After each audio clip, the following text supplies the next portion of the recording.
بسم اللہ الرحمن الرحیم، اللہم صلی علی محمد و آل محمد۔ آپ دیکھ رہے ہیں فیض حسینی ٹی وی اور میں طالب علم ہوں حرف و عدد کا گلفام علی حسینی آپ سے مخاطب ہوں۔ یاد رکھیں ناظرین فیض حسینی ٹی وی، جو لفظ جاہل ہے، کیونکہ علی والا جاہل نہیں ہوتا، اور معصوم فرماتے ہیں کہ سب سے بڑا جاہل وہ ہے جو اپنی قدر و منزلت نہ پہچانے۔ آپ اللہ پاک نے آپ کو انسان بنایا، اور یہی قرآن میں کہا گیا لَقَدْ خَلَقْنَا الْإِنسَانَ فِي أَحْسَنِ تَقْوِيمٍ، انسان کو ہم نے بڑی اچھی تقویم میں خلق کیا ہے۔ تو انسان بڑی اچھی تقویم میں پیدا ہوا ہے۔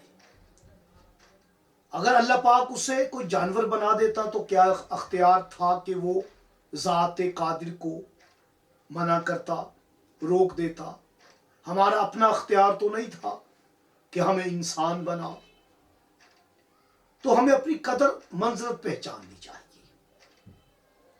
انسان عقل کی وجہ سے، عقیل ہونے کی وجہ سے اشرف ہے، کیونکہ عقل اتنی کافی ہے جس سے اپنے وقت کے امام کو پہچانا جا سکے۔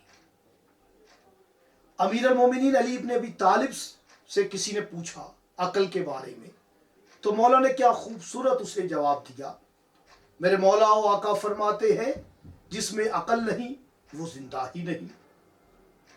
اب آپ دیکھ لیں کہ عقل عین سے شروع ہے، کاف اس کا مرکز ہے، اور آخری حرف اس کا لام ہے۔ جو پہلی سورہ نازل ہوئی سورہ علق، وہ انہی تین حروفوں کا ہی مرکب ہے۔ علق میں نے خون، جسے سورہ اقرا بولتے ہیں، اس کا نام سورہ علق ہے، اور اللہ پاک نے اس کی آخری آیت میں سجدے کو رکھا ہے، وہاں پر سجدہ ہے۔ اور عقل اور علق یہ دونوں ایک ہی حروف کا مرکب ہے۔